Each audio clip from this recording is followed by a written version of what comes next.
Hi friends, industrial automation Malayalam YouTube ചാനലിന്റെ PLC programming tutorial സീരീസിന്റെ ഇന്നത്തെ വീഡിയോയിലൂടെ നമ്മൾ നോക്കുന്നത് ഡെൽറ്റ PLC പ്രോഗ്രാമിംഗിന്റെ ബേസിക്സിനെ കുറിച്ചാണ്. ഡെൽറ്റ PLC പ്രോഗ്രാമിംഗിന്റെ ഇന്നത്തെ വീഡിയോയിലൂടെ നമ്മൾ പ്രധാനമായിട്ട് നോക്കുന്നത് ഡെൽറ്റ PLC പ്രോഗ്രാമിംഗിന്റെ ഒരു Delta PLC application manual programming എന്ന് പറഞ്ഞിട്ടുള്ള ഒരു യൂസർ മാനുവൽ ഉണ്ട്. അത് എങ്ങനെ അതിൽ എന്തൊക്കെയാണ് ഉള്ളത് എന്നുള്ളതും അത് എങ്ങനെ നോക്കിയിട്ട് കാര്യങ്ങൾ എങ്ങനെ പഠിക്കാമെന്നുള്ളതും അതിൽ പറഞ്ഞിട്ടുള്ള ബേസിക് കാര്യങ്ങൾ ജസ്റ്റ് ഒന്ന് എക്സ്പ്ലെയിൻ ചെയ്യുകയാണ് ഇന്നത്തെ വീഡിയോയിലൂടെ നമ്മൾ ചെയ്യുന്നത്. അപ്പോൾ നമുക്ക് അതിന്റെ ആ മാനുവലിലേക്ക് ഒന്ന് പോയി നോക്കാം.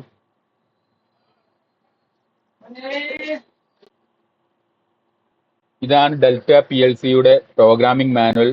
DVP PLC application manual programming എന്ന ഈ മാനുവലിൽ ഓരോ ബേസിക് കാര്യങ്ങളും വളരെ ഡീറ്റെയിൽഡ് ആയിട്ട് എക്സാമ്പിൾ സഹിതം വളരെ ഡീറ്റെയിൽഡ് ആയിട്ട് എക്സ്പ്ലെയിൻ ചെയ്തിട്ടുണ്ട്.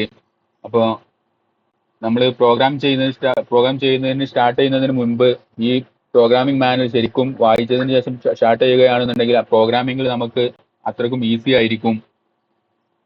ഇതിൽ ഈ ഒരു മാനുവൽ നമുക്ക് ഇതിൽ കൊടുത്തിരിക്കുന്ന ഈ മാനുവലിനെ നമുക്ക് പ്രധാനമായിട്ട് 3 ഭാഗങ്ങളാക്കി നോക്കാം. അത് ഒന്നാമത്തെ ഭാഗത്തിൽ വരുന്നത് ഇതിന്റെ എങ്ങനെയാണ് ലാഡർ ലോജിക് പ്രോഗ്രാം എങ്ങനെയാണ് വർക്ക് ചെയ്യുന്നത് എന്നുള്ളതും അതിന്റെ ട്രഡീഷണൽ ലാഡർ ലോജിക് ഡയഗ്രത്തിൽ നിന്നും എങ്ങനെയാണ് PLC ലാഡർ ലോജിക് പ്രോഗ്രാം ഉണ്ടാക്കുന്നത് എന്നുള്ളതും, അതേപോലെ ആ രണ്ട് ലാഡർ ലോജിക്കും തമ്മിൽ എന്താണ് ഡിഫറൻസ് ഉള്ള കാര്യം എന്തൊക്കെയാണ് എന്നുള്ളതും എല്ലാം ഇതിൽ കൊടുത്തിട്ടുണ്ട്. പിന്നെ അടുത്ത രണ്ടാമത്തെ പാർട്ടിൽ ഇതിൽ എന്തൊക്കെ ഡിവൈസ് വെച്ചിട്ടാണ് നമുക്ക് പ്രോഗ്രാം ചെയ്യാൻ കഴിയുന്നത് എന്നുള്ളതാണ് രണ്ടാമത്തെ പാർട്ടിലേക്ക് ഉള്ളത്. രണ്ടാമത്തെ പാർട്ടായിട്ട് നമുക്ക് അത് എടുക്കാം. അത് ഇതിൽ കൊടുത്തിട്ടുണ്ട്. അടുത്ത സെക്ഷനിൽ വരുന്നത് ബേസിക് ഇൻസ്ട്രക്ഷൻസും അതിന്റെ ആപ്ലിക്കേഷൻ ഇൻസ്ട്രക്ഷൻസും. ബേസിക് ഇൻസ്ട്രക്ഷൻസും ആപ്ലിക്കേഷൻ ഇൻസ്ട്രക്ഷൻസും ആണ് അടുത്ത 3ാമത്തെ പാർട്ടിൽ വരുന്നത്. അതിൽ ഓരോ ഇൻസ്ട്രക്ഷനും എടുത്തിട്ട് അതിന്റെ എക്സ്പ്ലെയിൻ ചെയ്തിട്ട് അതിന്റെ എക്സാമ്പിൾ പ്രോഗ്രാം വരെ കൊടുത്തിട്ട് അത് വളരെ ഡീറ്റെയിൽഡ് ആയിട്ട് കൊടുത്തിട്ടുണ്ട്. അപ്പൊ നമുക്ക് ഓരോ ഇൻസ്ട്രക്ഷനെ കുറിച്ചാണ് വ്യക്തമായ ധാരണ ഈ ഒരു മാനുവൽ വായിക്കുന്നതിലൂടെ കിട്ടും. അപ്പൊ നമുക്ക് ഒരു പ്രാക്ടിക്കൽ ആപ്ലിക്കേഷൻ കിട്ടിക്കഴിഞ്ഞാൽ എങ്ങനെ നമുക്ക് അതിനെ പ്രോഗ്രാമിങ്ങിലോട്ട് കൊണ്ടുവരാം എന്നുള്ളത് നമുക്ക് ഈ മാനുവൽ വായിച്ചു കഴിഞ്ഞാൽ നമുക്ക് അതിനുള്ള ഐഡിയ കിട്ടും. അപ്പൊ ഈ മാനുവൽ വായിച്ചു കഴിഞ്ഞിട്ട് പ്രോഗ്രാം ചെയ്യുന്നതായിരിക്കും ഏറ്റവും നല്ലത്. അപ്പൊ അതുകൊണ്ടാണ് ഞാൻ ഇങ്ങനെ ഈ ഒരു പ്രോഗ്രാമിംഗ് മാനുവൽ ഒരു നമ്മുടെ വീഡിയോ സീരീസിൽ ഈ ഒരു പ്രോഗ്രാമിംഗ് മാനുവലിന്റെ വീഡിയോ ഉൾപ്പെടുത്തിയിട്ട് അത് കഴിഞ്ഞതിന് ശേഷം നമുക്ക് ഓരോ ഇൻസ്ട്രക്ഷന്റെയും പ്രാക്ടിക്കൽ പ്രോഗ്രാം ചെയ്തു നോക്കാമെന്ന് കരുതിയത്. അപ്പോൾ ഇനി നമുക്ക് ഇതിന്റെ ആ 3 സെക്ഷനിലുള്ള ഓരോ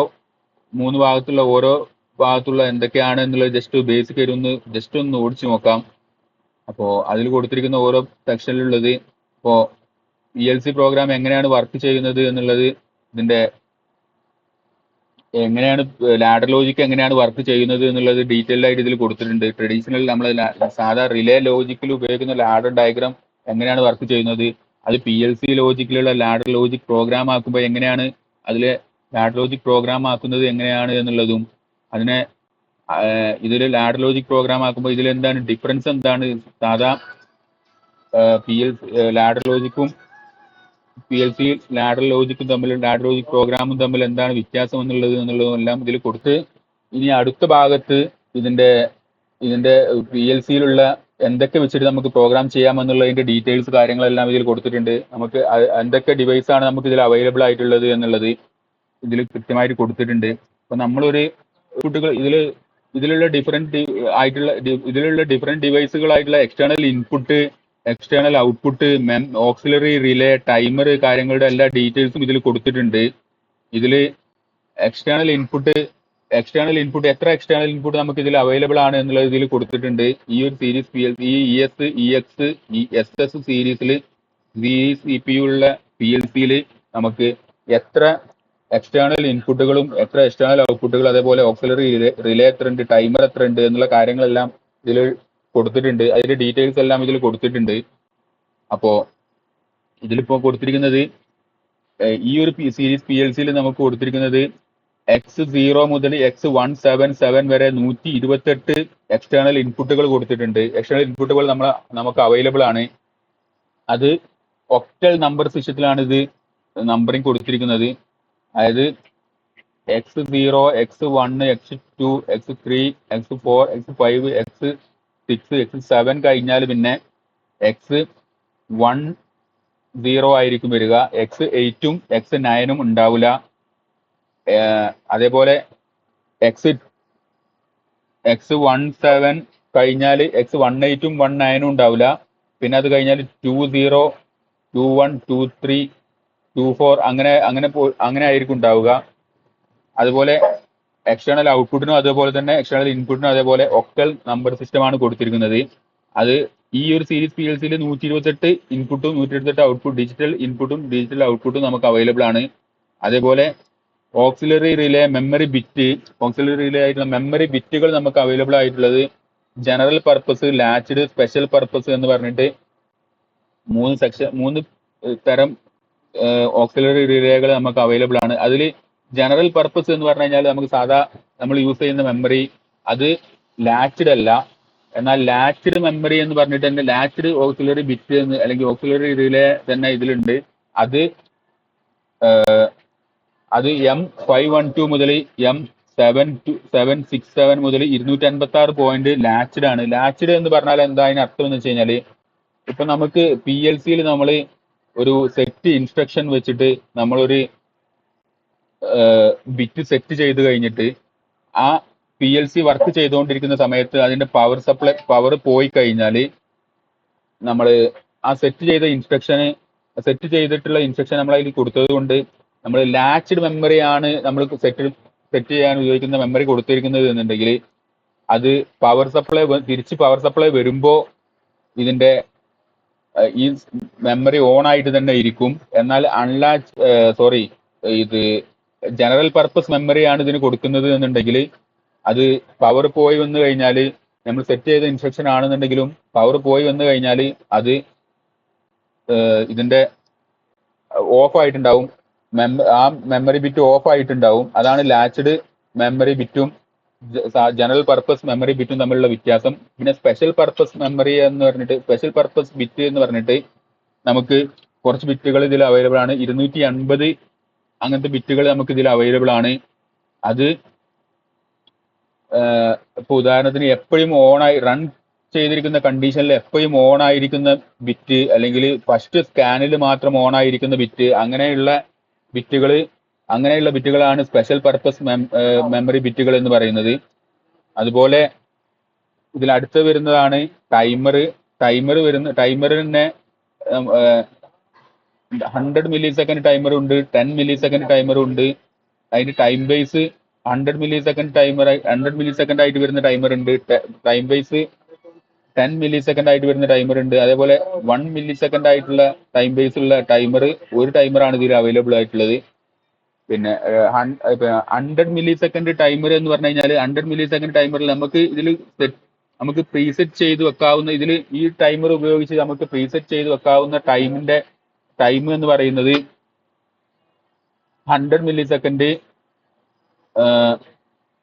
200 മില്ലി സെക്കൻഡ്, 300 മില്ലി സെക്കൻഡ്, അങ്ങനെ 100, 200, 300, 400 മില്ലി സെക്കൻഡ്, 500 മില്ലി സെക്കൻഡ് അങ്ങനെ ആയിരിക്കും നമുക്ക് സെറ്റ് ചെയ്യാൻ പറ്റുള്ളൂ. പിന്നെ 10 മില്ലി സെക്കൻഡ് ടൈം ബേസ് ഉള്ള ടൈമർ ആണ് എന്നുണ്ടെങ്കിൽ നമുക്ക് 10 milli second, 20 milli second, 30 milli second, 40 milli second, അങ്ങനെ നമുക്ക് 10 മില്ലി സെക്കൻഡിന്റെ മൾട്ടിപ്പിൾ ആയിട്ടുള്ള ടൈം സെറ്റ് നമുക്ക് ടൈം സെറ്റ് ചെയ്ത് വെക്കാവുന്നതാണ്. ഇനി ഇതില് 10 മില്ലി സെക്കൻഡിന്റെ ടൈമർ 10 മില്ലി സെക്കൻഡിന്റെ ടൈമർ വരുന്നുണ്ട്. ആ 10 മില്ലി സെക്കൻഡിന്റെ ടൈമർ 63 അത് നമുക്ക് അവൈലബിൾ ആവണമെന്നുണ്ടെങ്കിൽ നമ്മൾ M1028 എന്ന് പറഞ്ഞ ബിറ്റ് നമ്മൾ ഇതിൽ ഓൺ ആക്കി വെക്കണം. എന്നാലാണ് നമുക്ക് T64 മുതൽ T126 വരെയുള്ള ടൈമറിൽ നമുക്ക് ഈ 10 മില്ലി സെക്കൻഡിന്റെ ടൈം ബേസിൽ നമുക്ക് ടൈം സെറ്റ് ചെയ്യാൻ കഴിയുക. അതുപോലെ തന്നെയാണ് അടുത്ത് വരുന്നതാണ് കൗണ്ടറിൽ 16 ബിറ്റ് കൗണ്ടറും ഉണ്ട്, 32 ബിറ്റ് കൗണ്ടറും ഉണ്ട്. അതേപോലെ അപ്പ് കൗണ്ടറും ഡൗൺ കൗണ്ടറും, അപ്പ് ഡൗൺ കൗണ്ടറും ഉണ്ട്. അതിന്റെ എല്ലാം ഡീറ്റെയിൽസ് ഇതിൽ കൊടുത്തിട്ടുണ്ട്. അതേപോലെ അടുത്ത സ്റ്റെപ്പ് റിലേയിലെ അത് സീക്വൻഷ്യൽ ഫംഗ്ഷൻ ചാർട്ടിൽ വരുന്നതാണ് സ്റ്റെപ്പ് റിലേ എന്ന് പറയുന്നത്. അത് നമുക്ക് സീക്വൻഷ്യൽ ഫംഗ്ഷൻ ചാർട്ട് ഡിസ്കസ് ചെയ്യുന്ന സമയത്ത് നോക്കാം.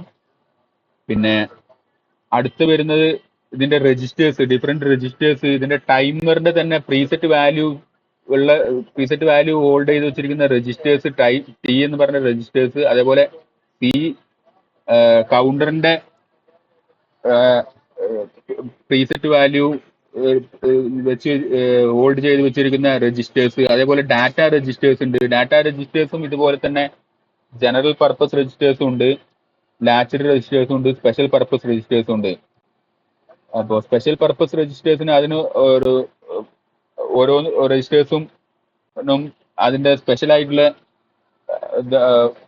പർപ്പസ് ഉണ്ടാവും. അത് നമുക്ക് നോർമൽ യൂസ് ചെയ്യാൻ പറ്റില്ല. അതിന് അതിന്റെ പർപ്പസ് എന്താണോ അതിന്റെ യൂസ് ആയിട്ട് മാത്രമേ നമുക്ക് ഇത് യൂസ് ചെയ്യാൻ കഴിയുകയുള്ളൂ. പിന്നെ ലാച്ച്ഡ് മെമ്മറി എന്ന് പറഞ്ഞു കഴിഞ്ഞാൽ നമുക്ക് ലാച്ച്ഡ് മെമ്മറി ബിറ്റ് പോലെ തന്നെയാണ് ലാച്ച്ഡ് രജിസ്റ്റേഴ്സും. ലാച്ച്ഡ് രജിസ്റ്റേഴ്സിൽ നമ്മൾ പവർ പോയി കഴിഞ്ഞാലും പവർ തിരിച്ചു വന്നു കഴിഞ്ഞാൽ ആ രജിസ്റ്റേഴ്സിലുള്ള വാല്യൂ അവിടെ തന്നെ ഉണ്ടാവും. അതാണ് ലാച്ച്ഡ് രജിസ്റ്റേഴ്സ് കൊണ്ട് ഉദ്ദേശിക്കുന്നത്. പിന്നെ അതേപോലെ ഇതിന്റെ പോയിന്ററുകളും കാര്യങ്ങളും എല്ലാം വരുന്നുണ്ട്. അതൊക്കെ നമുക്ക് ഡീറ്റെയിൽഡ് ആയിട്ട് അതിന്റെ സെക്ഷൻ അത് വരുന്ന സെക്ഷനിൽ നമുക്ക് നോക്കാം. അതേപോലെ കോൺസ്റ്റന്റ് വാല്യൂസ് കൊടുക്കാൻ വേണ്ടിയിട്ട് കെ എന്നും എച്ച് എന്നും പറഞ്ഞിട്ട് കൊടുക്കുന്നുണ്ട് നമ്മൾ ഇതിൽ.